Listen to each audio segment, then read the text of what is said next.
Europe 1. On pensait le calme revenu, mais on a eu à nouveau très peur hier soir à Aurillac, 3 jours après les émeutes urbaines en marge d'un festival de théâtre de rue. Cette nuit, réplique rapidement contenue par le gros dispositif sécuritaire sur place, mais reprise qui pose question. Plusieurs dizaines d'hommes cagoulés s'en sont pris au CRS. Bonjour Jean-Christophe Couvi. Jean-Christophe Couvi, en direct donc sur Europe 1, secrétaire du syndicat national Unité Police qu'on va accueillir tout de suite. Bonjour. Vous êtes avec nous. Bonjour Jean-Christophe Couvi. J'imagine que ce second épisode à Aurillac, même s'il est plus léger, ne vous étonne pas vu le contexte en France. Non, ça ne m'étonne pas. Et en fait, on voit bien que aujourd'hui, quand vous mettez tout bout à bout, il y a en ce moment des apôtres du désordre qui viennent de LFI, qui lancent des diatribes sur les policiers.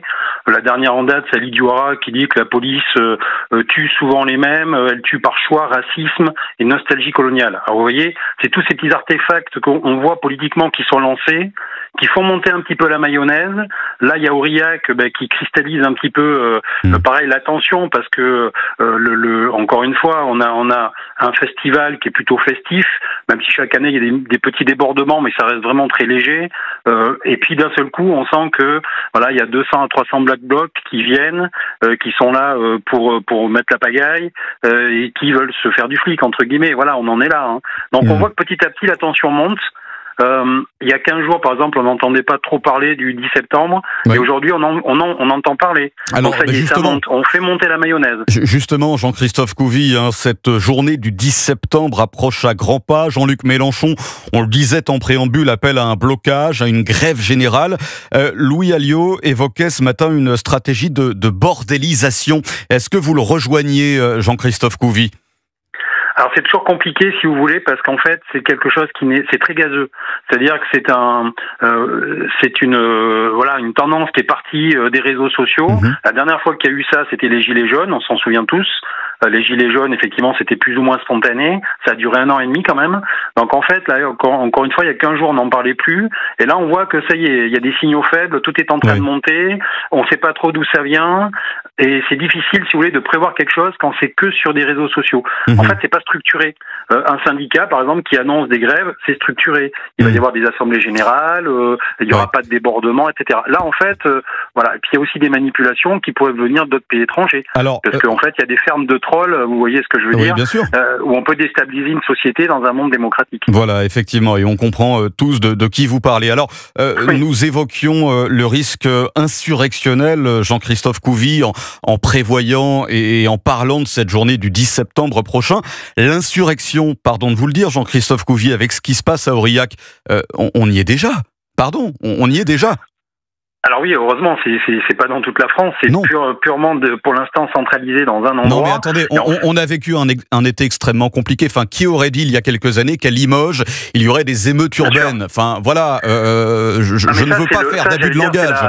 Non, mais c'est le fantasme. Ça, c'est le fantasme de l'ultra-gauche qui veut essayer de faire le grand soir en fédérant les anarchistes avec, j'allais dire, les racailles de certains quartiers et donc, en fait, ils veulent effectivement tout bordéliser. Maintenant, il faut faire attention. Encore une fois, ce sont 2 écosystèmes complètement différents qui ne se connaissent pas forcément et qui n'ont aucun intérêt à travailler l'un l'autre. Mais on voit très bien, effectivement, que voilà, l'ultra-gauche veut faire monter la sauce. Et encore une fois, on a des hommes et des femmes, des pères de famille qui sont policiers, gendarmes, etc., qui seront en première ligne pour justement garantir à tous les citoyens français de vivre dans la tranquillité et dans le respect de la loi. Donc l'insurrection, non. Aller manifester, c'est un droit, oui. Vous pouvez encore une fois quand c'est bien encadré. Mais là, si c'est pour aller attaquer des préfectures, libérer des prisonniers et mettre des incendies partout et mettre la France à feu et à sang, non. Là, forcément, la police et la gendarmerie seront toujours là, parce que en rempart. Vous faites effectivement référence à Richie Thibault, cet ex-collaborateur d'une députée de la France Insoumise qui donc a relayé sur les réseaux sociaux des appels à envahir les préfectures, et il a même invité le préfet de police de Paris à, je cite, se barricader. J'aimerais quand même, Jean-Christophe Couvi, vous faire réagir parce que cette semaine, il s'est passé un incident, hein, et le mot est faible, dans le Rhône. Un animateur en service civique au Crous, hein, donc on parle des universités, a été condamné à 1 an de prison avec sursis. Il avait menacé la préfète du Rhône. Il a été condamné donc pour l'avoir menacé de la... Pardon, hein, les mots sont très durs. Pour l'avoir menacé de la violer et de l'égorger comme un mouton. Je referme les guillemets. 1 an de prison ferme, Jean-Christophe Couvi. 1 an de prison ferme. Il n'y a pas quelque chose qui cloche là quand on entend ça?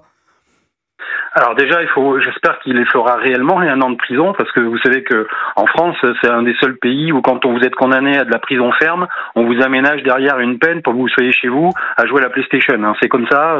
Nous, on demande vraiment des prisons fermes. Maintenant, effectivement, on n'est jamais, j'allais dire, 1 an, c'est jamais assez. Il n'y a pas eu forcément de passage à l'acte. Donc, à un moment donné, est-ce que cette personne, c'est pas moi de le dire, c'est plutôt au magistrat. Est-ce que cette personne, c'est un primo-délinquant? Est-ce qu'il a déjà été, il a déjà subi. Bien sûr. Ça effectivement, ce sera à étudier. C'est pris en charge, j'allais dire, par la magistrature. Moi, je reviens pas là-dessus. Maintenant, pour moi, effectivement, c'est jamais assez, parce qu'en fait, et si ces personnes-là ne vont pas réellement en prison, ça ne sert à rien. Ils ne comprennent pas la sanction. La sanction, elle a aussi un but de compréhension on a enfreint les règles, et en France, on ne fait pas ce que l'on veut. On obéit à la loi. Jean-Christophe Couvi, restez avec nous. Je vous inviterai à répondre à cette visite de Bruno Retailleau, qui se termine d'ailleurs aujourd'hui aux Antilles. Le ministre de l'Intérieur achève un séjour consacré à la lutte contre le narcotrafic. Il parle d'un tsunami blanc de cocaïne. Là-bas, les mots sont forts. Bruno Retailleau a indiqué hier que des moyens supplémentaires de lutte allaient être déployés. C'est donc une explication de Jean-Baptiste Marty. Oui, un véritable arsenal, à commencer par les gendarmes mobiles déployés sur place, un nombre qui va doubler, passant de 120 à 240. Une nouvelle brigade nautique doit également voir le jour à Saint-Pierre. Saint-Pierre, un lieu stratégique qui donne sur la mer des Caraïbes, point de passage où transitent de nombreux stupéfiants. Enfin, un contrôle renforcé aussi dans les aéroports. 2 scanners millimétriques doivent être installés dans l'aéroport de Fort-de-France. Plus de contrôle donc, mais aussi plus d'investigation, puisque Bruno Retailleau souhaite élargir les services spécialisés. Voilà. On serait aussi un renfort significatif, notamment pour la filière investigation de l'OFAST, de 26 personnes, et un tiers sera destiné à la Martinique. La Martinique, 3e département le plus touché par les homicides en France. Près de 23 morts violentes depuis le début de l'année. C'était 29 en 2024, juste derrière la Guadeloupe, avec 33 homicides. Des violences qui ont explosé ces dernières années, notamment en raison de la circulation de plus en plus importante des armes sur fond de narcotrafic. Voilà pour les explications de Jean-Baptiste Marty. Jean-Christophe Couvi, vous êtes toujours avec nous. Les Antilles, et on va entendre dans un instant le procureur général de Basse-Terre, Éric Morel, car les Antilles sont devenues une véritable plaque tournante de la drogue, et ces annonces donc de Bruno Retailleau ont été plutôt bien accueillies par ce procureur Éric Morel. On l'écoute. Ça va dans le bon sens, plus de policiers, plus de moyens logistiques. La Guadeloupe a besoin d'un drone maritime, la Guadeloupe a besoin de radars, notamment dans le canal des Saintes. La Guadeloupe a besoin aussi de moyens nautiques pour intercepter les vecteurs très rapides qui viennent depuis la Dominique pour amener la drogue, les armes et les prostituées. Mais si on met plus de gendarmes, de douaniers et de policiers sur le terrain, à un moment ou l'autre, il faudra aussi se poser la question d'avoir plus de juges et de procureurs pour traiter les dossiers. Voilà, Éric Morel, procureur général de Basse-Terre en Guadeloupe, nous dit tout dans ce sonore de Jean-Baptiste Marty. Jean-Christophe Couvi, plus de moyens policiers, c'est très bien, mais si la justice n'a pas de moyens, à quoi ça sert ? Mais il faut penser toute la chaîne pénale, en fait. Effectivement, on peut rajouter des policiers. D'ailleurs, on le demande depuis, notre syndicat le demande depuis très longtemps, a alerté aussi le ministre, et même récemment, tiens, vous savez quoi, j'ai même saisi Christine Kelly, qui était en Guadeloupe, pour lui faire état, justement, de l'état de ce qui se passe aujourd'hui en Martinique et Guadeloupe. Effectivement, c'est un tsunami blanc. Nos collègues crient au secours. Et souvent, vous savez, quand vous êtes au fin fond des Caraïbes, on n'entend pas trop vos cris au secours à Paris. Et donc, nous, on fait le relais de tout ça. Et en fait, effectivement, il faut des officiers de police judiciaire, mais ça veut dire que vous allez les prendre, sur l'état de l'Hexagone, pour les envoyer là-bas en renfort. Est-ce qu'ils vont être pérennisés?